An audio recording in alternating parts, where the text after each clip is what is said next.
from Home Depot. And also, I got this hatchet. I mean, not a hatchet, but this shovel. Oh yeah, man, KuKri's, you can't beat them. Man, KuKri's, I have like 3 of them. I have the Condor heavy duty King KuKri machete, and I have the heavy duty knife, and also have a Kershaw Camp 10, which is like a bolo. Hey Vision, how you doing? Thanks for dropping in. But yeah, so this is the shovel that I use. I like it because, you know, I just like trying new things. So, but yeah, you know, I was just saying, you know, how I enjoy the fire, man. It's you know, I made a video earlier. I had some technical difficulties, but nevertheless, you know, hey, yeah, it's always good to see you, Vision. You know, I'm still waiting on that Ohio thing. You know, I'm still trying. What kind of shelter do I want to make? You know, but you know, today I was thinking about the A-frame, which is it keeps the heat close to your body. But here I just made a lean-to. You know, the lean-to are real quick. You know, and then I have one on the ground. You know, because the ground is wet, and then every time I get off the ground, you know, I can feel that coldness. But yeah, so you know, I've been, you know, thinking about the A-frame, the lean-to, and the debris shelter is something else I want to do. I've done one before earlier, but I want to do one that's going to be much better. So, hey, Southwest Jeff, thanks for dropping in. I hope I don't miss anyone. Virginia KuKri and a hammer. Went through that metal like nothing like nothing, no damn. Yeah, you know, I'm just going to tell you, man, it's hard for me personally, it's hard to be the KuKri. You just, you know, I want to buy one more KuKri. Yeah, Stardust, hey, how you doing? Thanks for coming in. Peace and protection, yes, yes, yes. There is one I want to get. It's made by, it's a Becker BK21. It has I believe it's like a 14.6-inch blade. But I really have to put it in my hand, and I want to feel the handle. But yeah, I would love to get that KuKri. It's the BK21. If you guys get a chance, take a look at it. I think it's something like maybe $140, $150. I have not seen it in any store. The only place I've seen it is online. But yeah, I'm just out here. You know, I'm going to be out here. I'm going to leave when it's dark intentionally, because I want to do some survival things. As far as like, if you are somewhat misplaced or displaced in the woods, first thing you do is want to be calm.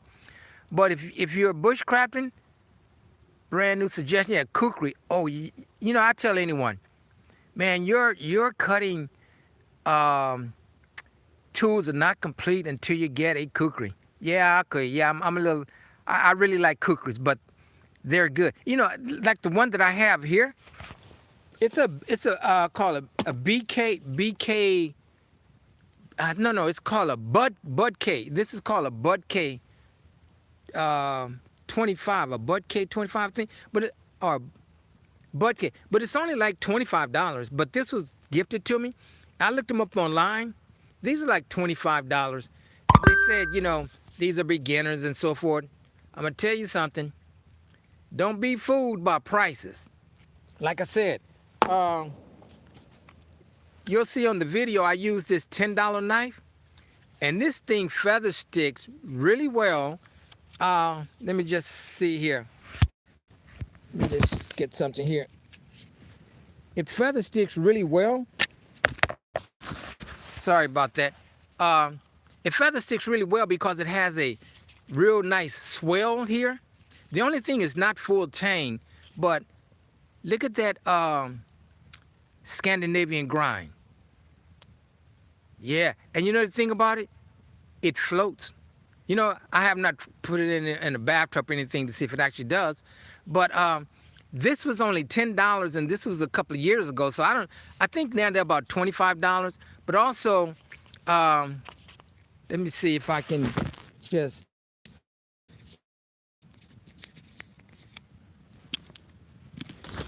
I can take the top off. Let's see if you can see that. And you know what you can do with that?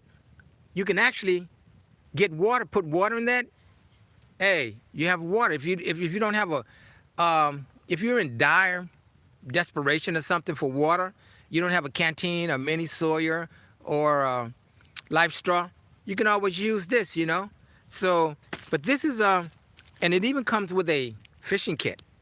So, you know, I bought this at a show, man, maybe 3-4 years ago, and it was $10. So, but you know, the reason I've never brought it out to bushcraft is because it's not a full tang, you know, and I've always been hesitant about that. The blade stops maybe right here. And also check out this jimping. Finger guard. You know, I can attach this to a long stick or something, use it as a spear. But yeah, you know, and ferrocerium rods on it. You know, let me just show you the ferrocerium rod. Has a ferrocerium rod on it, and you have your cordage. You got some type of cordage. So this is it's a pretty nice knife. And also I came out here to use my Condor Terrasaur. Yeah, you know, this, hey, yeah, everybody, if I miss anyone, I really apologize, but let me tell you, this knife is a good knife. The only thing about it, the swell, not as large as the other one, but this is a true full tang. Now, true full tang is only when you have a palmer. See that palmer here? If it doesn't go, if it doesn't extend beyond the handle, it's just a full tang. But this is a, hey, Jason, how you doing? Thanks for dropping in. But this is a true full tang. So, you know, check out the video. I did some feather sticking with this.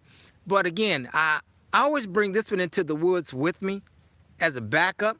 But yeah, and you know, what I did with the sheath, I took the sheath, I put a ferrocerium rod there, and I used some Gorilla Tape. So I will always have tenders. So I'll have something to, I have a nice 90-degree edge to strike that ferrocerium rod, and I can use that Gorilla Tape as tinder. So that's basically what I was doing today. Again, you know, I am doing nothing more than just practicing. That's all I'm doing, because you know, there's a lot I want to do, but you know, just having the time to do it, it's really tough. But, and again, you know, guys, I'm dealing with wet wood, so you could, every piece of wood that I'm touching here, especially very moist and wet.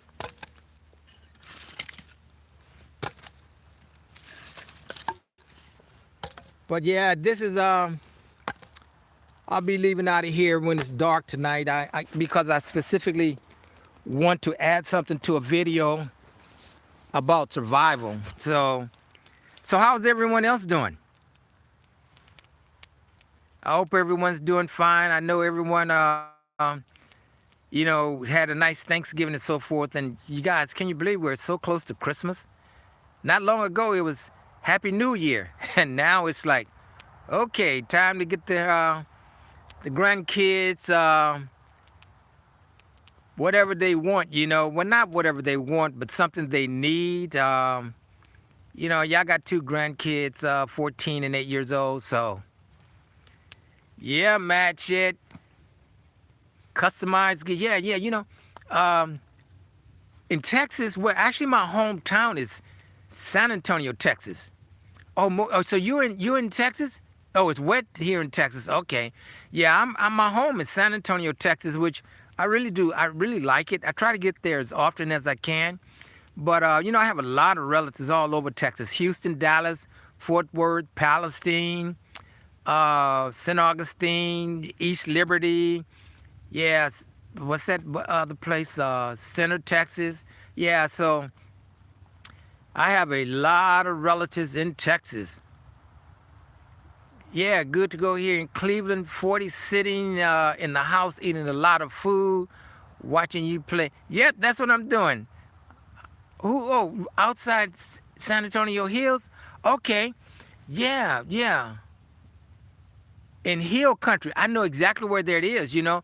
There's I think that's somewhere like, is that what is that highway? It runs into you get off and you hit Thousand Oaks. Is it 81? But there's a place I go to a lot. Going to be wet here in Virginia this week as well. Dampness, right? Yeah. Take care, Virginia Bushcraft Abundance. Thank you, Stardust. I appreciate it. Good here working on my website. Yeah, Vision. I'll be kind of excited to see that website. I know you've been putting a lot of energy into it, you know, but anything worth having, it requires a lot of work. So, and plus, you know, we still have other things to do, and you know, so I can understand what you mean. Yeah, playing the woods, then tend to frown upon that sort of thing in the suburbs. You know what? That's true, because anytime I go into the bush, I have to drive like 20 miles. But what I'm doing now, I'm trying to go to a different location, a totally different wildlife management area each time. I'm somewhat familiar with this area here, but I haven't been to all of the locations. But I'm really, truly planning on doing an overnighter next week if I can just keep my schedule straight, you know. Yeah, but you know, and the thing about in the woods, believe me, it's a lot of work. It's I mean, it got to the point I had to take off, you know, some clothing just from getting warm from chopping wood. I was determined I'm gonna use this hatchet more than anything else today, and I use a hatchet. So I've also heard that a lot of bushcrafters will say that you will start using your hatchet more than your knife and your saw, because when it comes to batoning, why beat up your knife, even though the knives can handle it and you're not going to break the knife. But I was doing that today, and it's like, you know, it's going to take me 10 minutes to saw this. I'm just going to hit it with the hatchet, and the hatchet worked well. And again, the hatchet that I have has a Scandinavian grind, and that's basically for breaking fibers. I mean, no, that's basically for splitting wood. But what I was using it for today was splitting wood and chopping, you know, breaking fibers. I do have another hatchet that is geared toward breaking fibers or felling a tree. That's my S-Wing. So come on down to Richmond County, Virginia. Very nice place to bush. Really? I bet it is. Hey, Arkansas Wild Man, howdy. How are you doing? I hope that hand is doing better. Yeah, Culpeper area. Yeah, you know, like I say, I have a son in Culpeper, so I get there, you know, whenever, you know, as much as I can. That's where my grandkids are in Culpeper, and Culpeper's really grown. I mean, from the time that I started going there to now, man, that place is pretty soon it's gonna be a metropolitan area, you know. Get out in the woods today. Yeah, I understand Vision, but yeah, you got all that nice land back there, but you know, I know it's like you got things to do and so forth, but yeah, it's always something to do. That is for sure.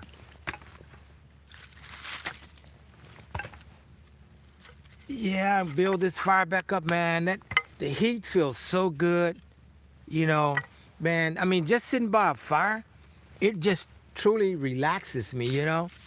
Especially at night when you hear the owls, and you hear the owls that are close by, and the crackling and the popping of the fire, and then you get some wood that's wet, you start hearing the sizzling, how it's drying out, you know.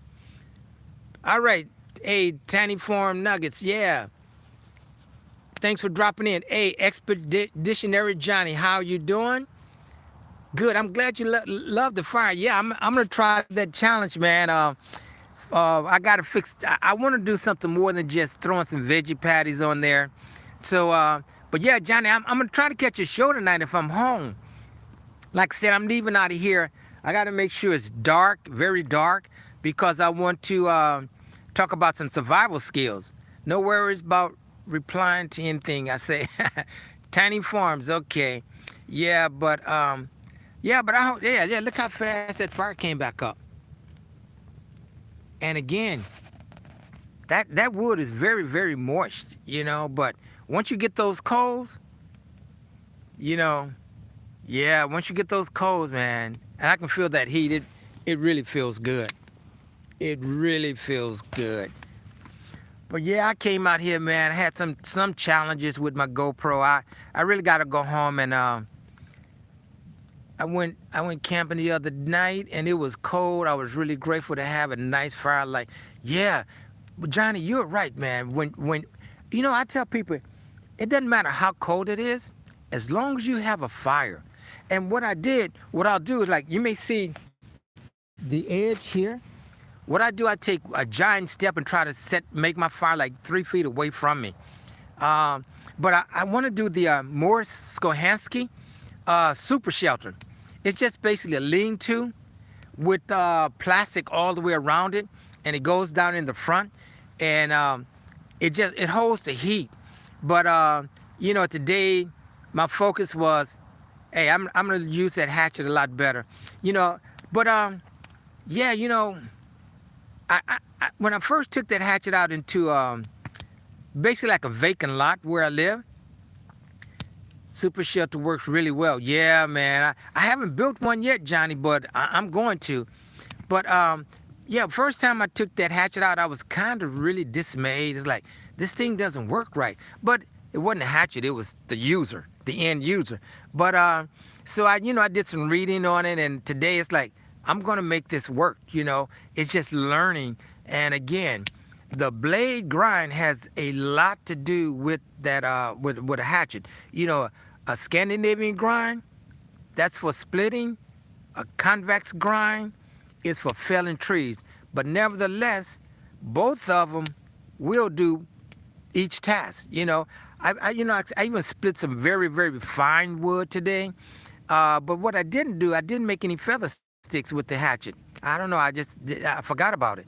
But I met my goal. My goal was to do some serious chopping, and now that makes me want to bring out my 26-inch hatchet, to really do some serious chopping. But 26-inch hatchet axe. 26-inch axe is more or less for a homestead. But and the thing about this hatchet, I'll put it back up in the tree, is that hey, it's portable. Yeah, that super shelter work. Yeah, man, I want to learn about those grinds. Yeah, convex grind looks more like a football, but that's the strongest grind, and that is a chopper's grind. Then you have the saber grind, which I love. The saber grind, that's more or less like a flat grind, and then you have a bevel, a different angle.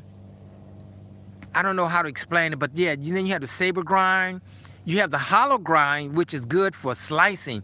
That's where they call it a concave, where you have some metal, and then they grind some of the metal out, and then you have a micro bevel.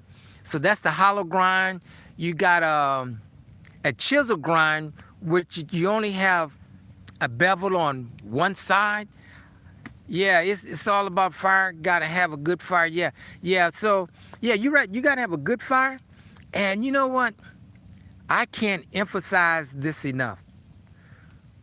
If you're gonna do an overnighter, always have more wood than you possibly think you will need, because wood will burn so much faster at night, and you don't want to be going out looking for wood at 2 or 3 o'clock in the morning. So when I'm doing an overnighter, if I set my camp up at 7 o'clock, and I'm finished with setting up at 8 o'clock, from 8:30 until maybe an hour before the sun goes down, I'm going to be harvesting wood, harvesting and processing wood. And I want to have enough wood that when I leave the next morning, that I have to leave it there. But I usually try to burn it all. It's like, if I'm going to put the time in for it, I'm going to get all the utilities from it, all the heat. But yeah, you got to have the good fire, you really do. But I'm really surprised. I hope I have enough wood. So when got to run. I'll get back. Okay, John Harris, I appreciate it, but thanks for dropping in. I appreciate you guys' support, Yeah, so, yeah, you guys come in, hit that thumbs up. I would definitely appreciate it. Leave a comment. Share this out to other people as well. But, yeah, I'm just a guy that I like bushcrafting. I like prepping. And I like survival. It's just a challenge. It's rewarding. It's satisfying.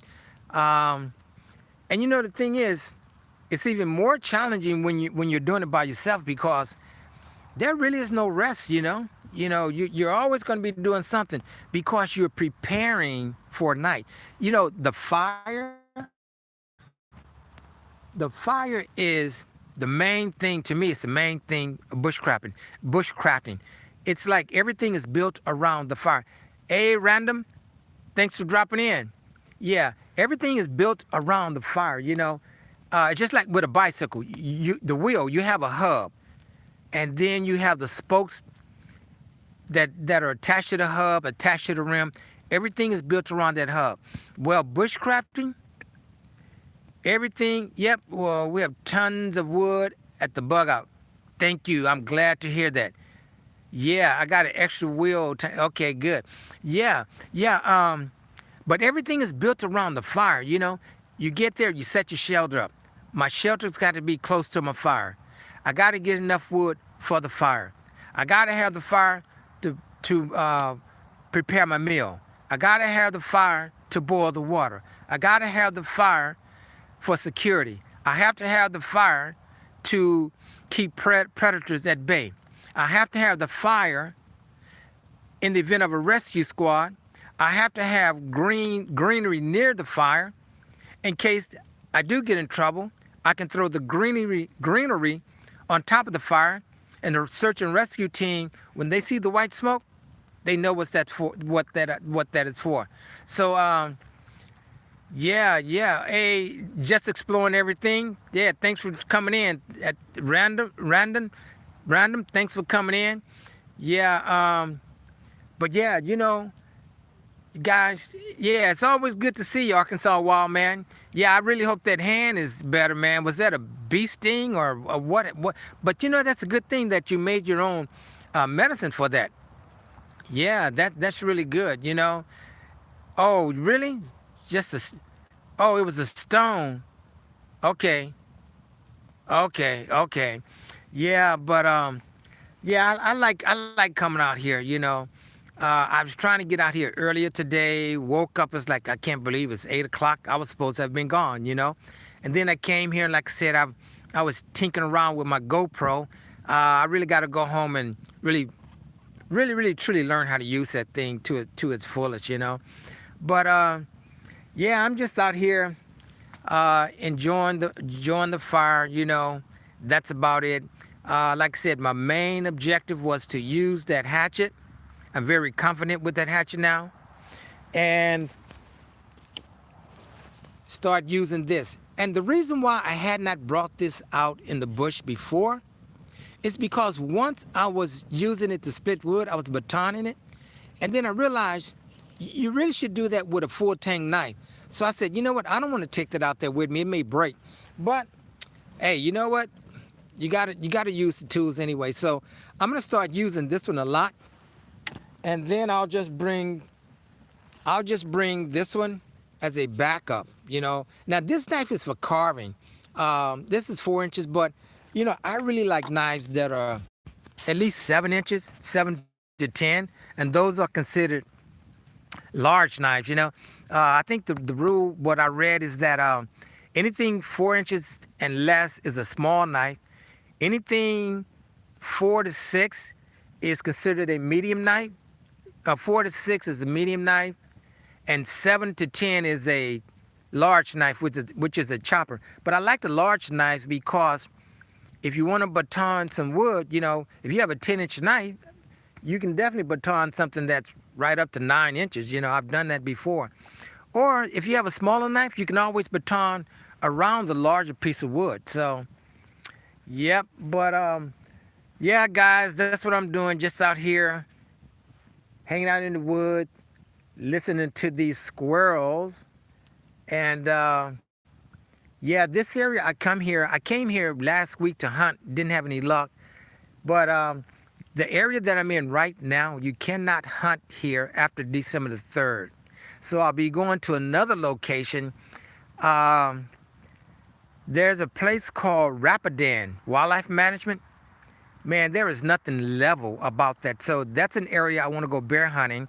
But I'm going to be doing a lot of hunting at a place called Mattapony and Pettigrew. So, and those are shotgun areas. You have to use a shotgun. So that's the tool you have to use. So they don't allow rifles. But when I go to Rapidan, I will use a rifle for the bears, But I've never gotten a bear. Bears are so smart. It's like they know the season, They really know the season, So, yay, Devil Dog. How you doing? Yeah, Devil Dog. I forgot to tell you last night, man, but thank you for your service, man. How's Scully doing? Boy, that's an active little dog there, boy. Energized. I'm telling you, boy, Scully was doing his thing. Yeah, doing his thing. But, yeah, I'm just out here. You can never get enough practice bushcrafting. The more I practice, it's like the more that I find out that I don't know. And which means that has to go on my list. This has to go on my list. Today I did something out the ordinary. It's like, you know what? I'm just going to start this fire with hand sanitizer. And the thing about that, the flames are blue. So you have to really be careful that you just, I don't see a fire and stick your hand in there and get burned, So yeah, I used that, and then I had some feather sticks that I made. I put the feather sticks there, and from there, this is what we have, A fire that keeps, that's really going out quickly, This is why you need so much wood. Can you imagine if I was staying here all night tonight? I would have just stopped harvesting wood by now, But yeah, this fire is really, really, really, really nice.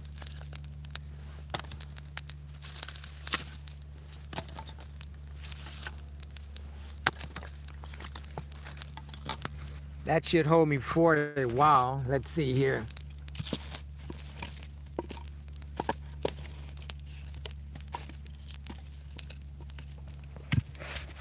Yeah, that should hold me for a while.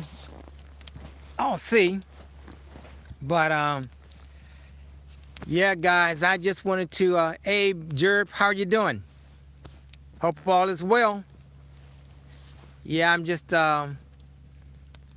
here. Again, it's just called practice. And man, when I get away from that fire, I can really start feeling the coolness, I can imagine what it's like in Ohio. Yep, preparedness. Hey, yeah, it's temperature's dropping, but the thing is, this is December. I remember Decembers where there was snow up to my door handle in my car, So I guess, you really can't complain about the weather, Not at all. Not at all. But yeah, I'm just here practicing.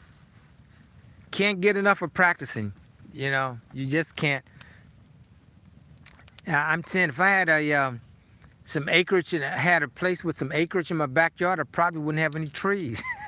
I'd probably, but they have rules against that, so I mailed that out Monday. Okay. Oh, okay, you're communicating with some, yeah, Gerbs, and Devil Dog and everyone. It's good to see you guys in here again.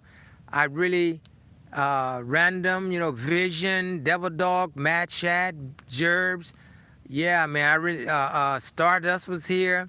Um, yeah, this is one of those, I just came out here and decided to let me see what everyone's doing. Let's see if who's watching the football games, I'm waiting for the playoffs, and that's when I really get into it then.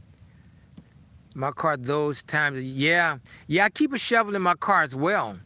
Yeah, I keep a shovel in there. I'm really getting into, keeping equipment in each vehicle, because I'm sure you guys heard about, I think it was last year, when it was 95 and Route 1 got shut down here in Virginia, and some people were on the highway like for 24 hours or just stuck in traffic for 24 hours. And can you imagine how many people were not prepared for that?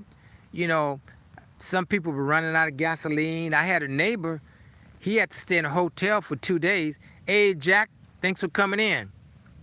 Marion, North Carolina. Yeah, man. Next door neighbor.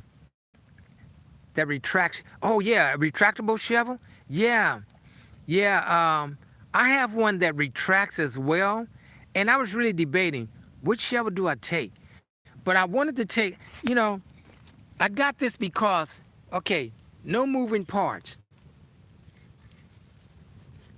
And of course, I just bought it yesterday. I put linseed oil, boiled linseed oil over all the wood. And, I did that to my KuKri. I did that to my hatchet. That's supposed to protect it against water and so forth, keep the wood from warping. So, yeah, look how the fire is just, that's that high octane. Look, guys, I don't have much wood left.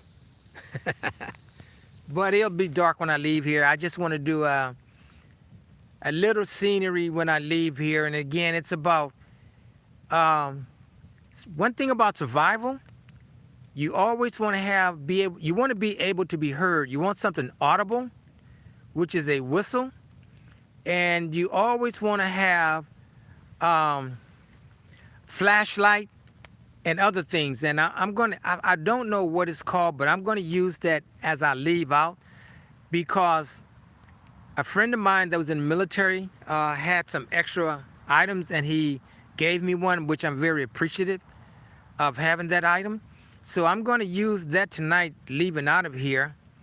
And I'm just hoping that I can, get back out next weekend to do an overnight. I'm probably going to do it at probably a location I haven't been, because, with bushcrafting, you really should know where you are going before you even leave your house. And so that has to do with learning how to use a compass very well. You're learning how to use a topographic map. The topographic map will show you the hills, how steep the hills are, the valleys, and so forth. So you can map out your route. You will know exactly where the water is. So topo map, ranger beads, compass, all of that navigation, that's something that I'm going to have to put some time into that as well, learning that. But I'm looking forward to it. But it just seems like ourselves out thinking of all the things we need, then oh, wow, I lost it all. I'm sorry to hear that. Sorry to hear that, Yeah, that's so unfortunate, so unfortunate. But I don't know, I just, we try. I consider myself a prepper in a good way, that I will be able to sustain if something really bad happens. And not only will I be able to sustain, then had the house fire and lost it all, not so concerned about all the things, just a few simple things and master one or two. That is true. That is true, but again, I've been a prepper. I want to be able to help other people. But you know what? That's true. Having one or two things and master that, that's good. That's, I have quite a few things and I want to master them, but I just like trying different things, um, so that I can teach other people, you know. But like I said, lately I don't know how many. I think I've gotten like 5 shovels, because I'm gonna do a comparison of my shovels and so forth, different type of shovels. So when I go out next weekend, I'm gonna have a different shovel. I want every time I go out, I'm gonna have a different shovel, different cutting tool, and I'm gonna start making different type of shelters instead of just a lean-to the majority of the time. It's just that with the A-frame, where am I gonna put the fire? At one of the openings? I don't know. But I like the view that you have with the lean-to. There's a view to my left, in front of me, to the right. I can stand up, look behind me. So that's one thing I like about the lean-to. But yeah, so I'm glad to hear everyone's doing okay. It's been a while. I used to know all that stuff back when I was younger in the Boy Scouts. Yeah, I was in the Cub Scouts and Boy Scouts. And you know what? I really did. I like it. I really did enjoy the Cub Scouts. I think I enjoyed the Cub Scouts more than I did the Boy Scouts. The Boy Scouts, we did go out a couple of times. I want to say maybe twice and stayed in a tent. But I don't know what it was about the Cub Scouts, man. I really did like them, man. I remember once, you had to do so many chores at home to get some type of medal. Man, my mother never had to clean that kitchen when I was trying to get that medal. I was mopping, washing dishes, cleaning the stove, cleaning the windows. I wanted that medal so bad. So, you had to do a lot of chores to do that. Man, my father didn't have to worry about cutting any grass. It's like, I want that medal. So I did all of that. I missed that chat. I guess it comes in and goes out, and since I'm on the telephone and so forth. But yeah, guys, I just wanted to just holler at you guys, see how everyone is doing. We run away, we're screwed, just making or stay where you are, I guess. Yeah, I really feel like if something really was to go down, I don't think I'm leaving my house. Where am I going to go? I'm not going to walk 18 miles with a 50-pound rucksack to the closest area, But I don't think, I honestly don't think something like that's I just don't, We're pretty far in the country now. Yeah, and that's a good place to be, But we just, prepare for the worst and hope for the best. But guys, I'm not going to hold you any longer. I'm going to go ahead and I'm going to burn the rest of this wood. And by the time I do that and do a little bit more packing, it's going to be dark. I want to do a video on some survival things, and it has to be dark when I do it. So, guys, I'm not going to hold you. I appreciate each and every one for coming in. Hey, just hit the like button, comment, share, subscribe, and I appreciate your support. So, everyone, you have a good day. I'll be seeing you all on YouTube or in your chats or somewhere. So you guys take it easy. Thanks for dropping in. And I'm going to head on. I'm going to burn the remaining wood and get out of here. Okay? So I'll see you guys later. All right, Random, Tiny Farm, everybody that came in, I appreciate it. You guys take care. I'll see you on the next video.